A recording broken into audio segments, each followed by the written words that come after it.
Hi everyone, my name is Jama Hernandez with Women's Net, and I am so excited to introduce to you our October 2024 winners. So today we're going to be speaking with Rachel Coderre from Coderre Conservation, and she is our October Startup Grant winner. And then we also have with us Mónika Reyes, our Amber Grant winner. So we are so excited to have both of you today. We're so looking forward to knowing a little bit about your business and also getting to know you better and how you're tackling some of the challenges that you may have. So, thank you so much for being here. And maybe let's start with Rachel. Rachel, can you tell us a little bit about what Coderre Conservation is all about? Yeah, so Coderre Conservation is a private practice which specializes in the preservation, protection, and restoration of cultural heritage material. So, like artwork and artifacts and things like that. Conservation is essentially like a combination between science and art. So, you use material science and art hand skills to basically like ensure the longevity of objects for future generations. So yeah, that's the short version. So amazing, preserving our history. Sounds Yeah, like a little bit of archaeology. That's great. yeah, definitely. And Monica, please tell us what Moy Studio is all about and what you're doing there on the island. Of course. First of all, I want to express my gratitude of having me here and get to know the other grand winners. So yes, Moy Studio was founded in Puerto Rico, a small Caribbean island that was struck by Hurricane Maria in 2018, 2018. And it's a sustainable sewing school that teaches the art of clothing creation, and it empowers people with mending skills. We offer in-person workshops, private classes, and even online courses. That it's an area that we want to grow more. Wonderful. What a skill too to have to be able to teach sewing. That's just great. And so let's start with Rachel, a little question that we have for you. So, your business is super unique. And so, who or what inspired your business and this idea? Well, it kind of all started with my first mentor, which kind of just happened to me. It was like right place, right time. I've had the pleasure of working with extremely talented conservators since the beginning of my career. When I was fresh out of undergrad, I had a BFA in sculpture. So I thought I was gonna be an artist. But then all of a sudden I found myself in an art conservation laboratory, being interviewed, like right out of school. And it sort of hit me like right in that moment. I was like, okay, this is awesome. I'm so over my head. And I really hope I get the job all of a sudden. I went in thinking like, oh, I don't know. And I was like, I have to have this. And I did get the job. And Shannon Kimbrough, she was essentially my first mentor. She's a conservator. She's like a very hard worker, like very strong woman, in my life, especially at that time, like when you're just like, don't know really what's going on, like right after school. But yeah, so she like changed the course of my life and my career. I didn't even know what art conservation was at the time. I just was sort of, yeah, I just ended up accidentally stumbling into what I really feel like is my calling in life, essentially. Um, she's a big inspiration. And recently, I've been working with another very successful woman conservator business owner. Her name is Jackie Wilson. She built a conservation private practice from the ground up in New York City. And her team is all women, which is awesome. So they've just like took me in with open arms. And not only am I getting to learn so much from them, but I've made like a ton of female friendships, which is just like a bonus. But yeah, I just feel like essentially there's so many women in conservation who I aspire to be like.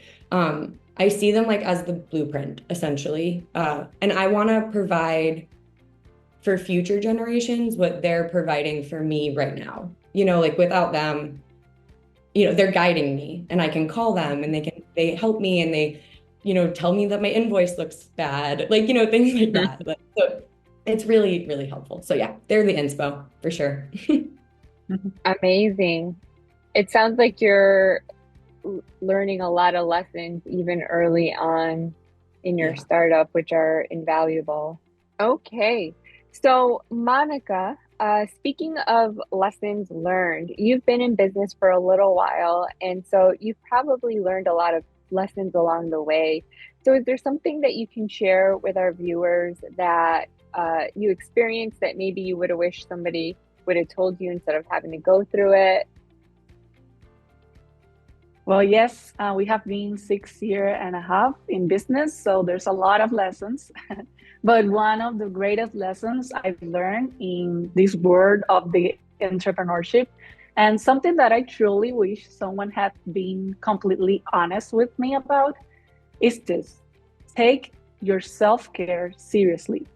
Sometimes we think that being full of passion, knowing what we're doing, and being willing to give it our all, it's enough to make, well, our business thrive. But however, most of the time, we forget that in a digital era, with ever evolving technology and the growth of AI, we're still human, And if we don't prioritize our well-being, none of our execution plans can become a reality. This 2024 has been a year of learning, specifically to me, to learn to heal my menstrual cycle, making it work in my favor while also making a decision for my business. Okay. And I've discovered too that the more in sync you are with each phase of your cycle, the more it becomes like a superpower, like something that we can have in our favor. And as a woman, can fully harness, even as a boss woman. So one motto that I really would like to share with you all is that if we are not well, our business won't be either. Prioritize your self-care, even if it's just like 10 minutes in every morning, okay? And I know this is more of my experience, but I want to share with you a book that really helped me, that it's called Period Power. I don't know if any of you have read it, but there it gave me like the tools that help me to have like more power in that process. So I hope that it's like a really helpful tool to you too. Thank you so much for sharing that. We oftentimes don't talk about the ebbs and flows in the monthly cycles, and especially in a business setting, but for sure that is something as women, it's not taboo and we should talk about, and it could impact that. So wonderful. Thank you so much for sharing that. And so when you think about your business, Monica, how do you measure? You've had 6.5 years to think about this. So how do you measure your business milestones and like where you need to improve on? Because that's something that sometimes in our day-to-day, we don't always step back and think about, oh, I'm growing or I'm not growing, or you know what, during these 2 months, I was just stale. And so how do you measure these things? Or how have you? And then if you're going to do something different, how do you plan to do it in the future?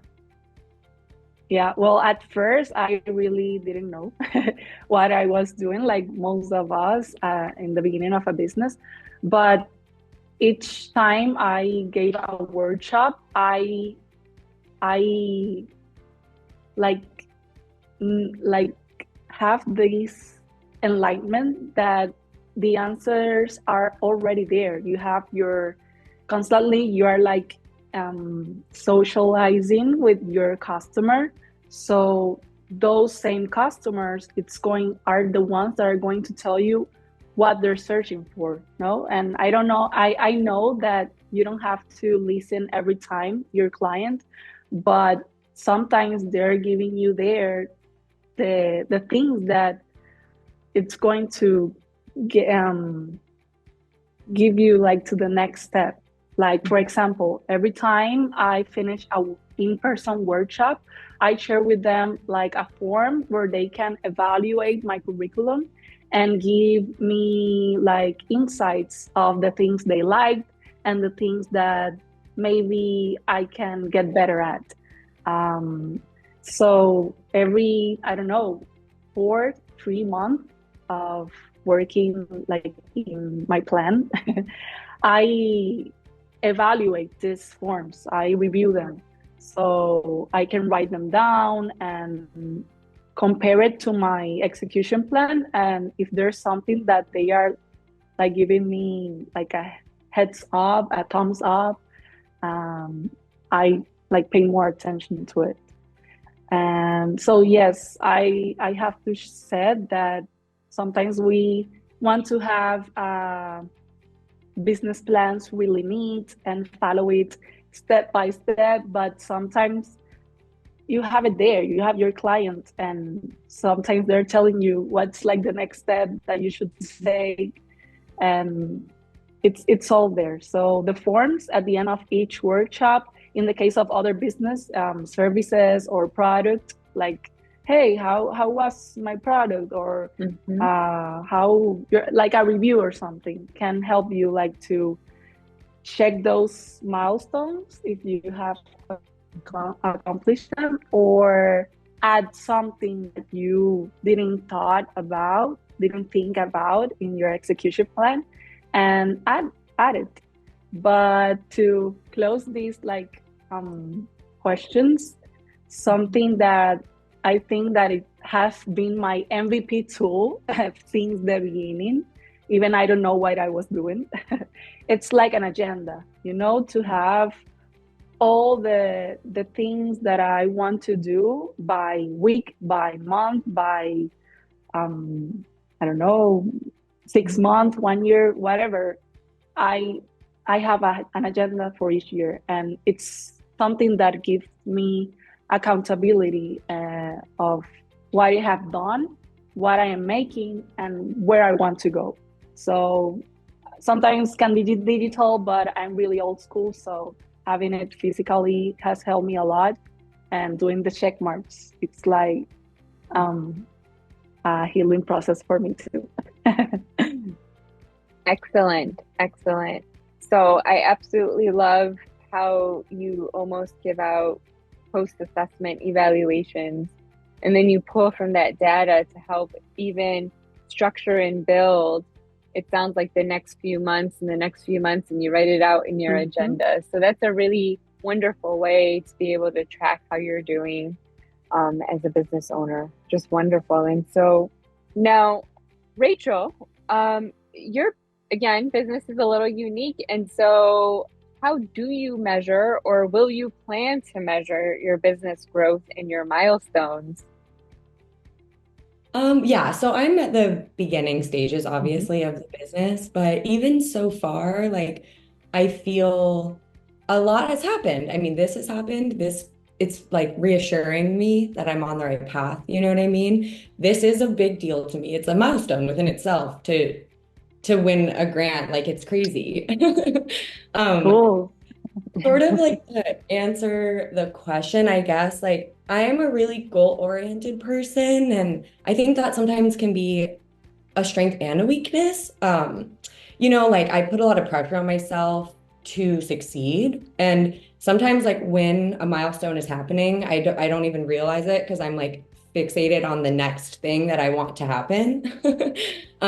So I've been really trying to like be mindful and celebrate small things, because the small things equal big victories, or you know what I mean. But to physically track it, I'm similar. I have a notebook. I have like a prized notebook for every season of life, essentially. So I have like a detailed sort of tracking system of just where I've been and where I'm going. And I am old school. I like to write it down. It has everything in it, just from sort of daydreaming about it, different names, what should I call it? Like from the very, very beginning to then like to-do list, like bank account, apply for grants, like, all the different things, make a website, like, and crossing them off is therapeutic. It's like, oh, okay, on to the next thing. It feels so good. And also like if I could have done something better, I also am like, hey, that wasn't, the best, like sort of journaling and scheduling and wish lists and all that stuff. But yeah, I think starting a business, especially like at the very beginning of your career, that's a big deal within itself, and an honorable mention for Excel spreadsheets.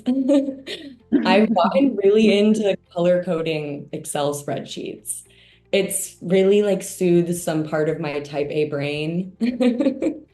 I'll have like wish lists with like how much they cost and then listed by priority of how important they are and like budgeting and things like that. So I think, yeah, Excel has helped me sort of zoom out a little bit and like track what's going on. But yeah, that's my answer. That's wonderful. Well, even Excel or even like the notebooks that you're talking about, what I love about both of your responses is that they really are low cost or accessible ways to be able to track business milestones without having to purchase these expensive programs. Now, I know Excel does have a cost to it. Some computers come with them, some of them don't, but then there's also like Google Sheets that, does a similar thing. And so, these are really powerful tools that can help us. And certainly I know we have typing, but the power of being able to use the hand and write down and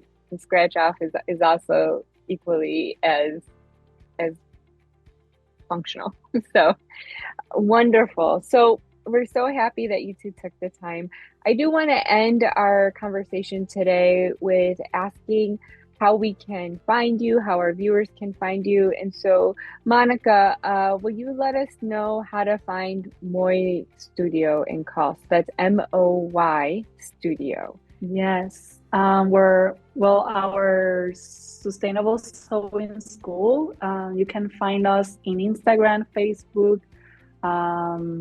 TikTok. I'm not so good at it, but we're getting there. As MOYSTUDIO,